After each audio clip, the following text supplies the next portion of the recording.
سال اس کو دہراتے ہیں، آپ ہر سال اس کا تذکرہ کرتے ہیں، بار بار کیوں کرتے ہیں؟ اس کی ضرورت کیا ہے؟ اہمیت کیا ہے؟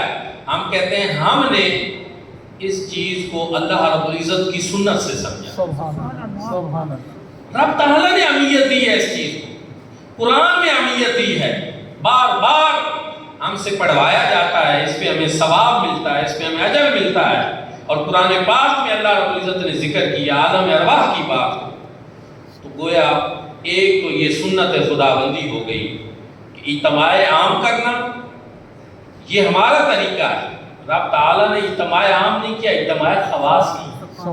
انبیاء اکرام کی پاکیزہ ارواح مقدسہ کو بلایا، پھر ان ارواح میں جو صدر محفل روح تھی وہ مصطفیٰ کریم صلی اللہ علیہ وسلم، اور خطاب تو وہاں اللہ رب العزت نے خود فرمایا، فرمایا وَإِذَا أَخَذَ اللَّهُ مِيثَاقَ النَّبِيِّينَ لَمَا آتَيْتُكُم مِّن کتاب وحکمہ، قسم ہے تمہیں اس کی جو میں تمہیں دوں کتاب اور حکمت میں سے، ثُمَّ جَاءَكُم، یہاں قابل غور بات یہ ہے کہ یہ سما جو ہے یہ کس لیے ذکر کیا؟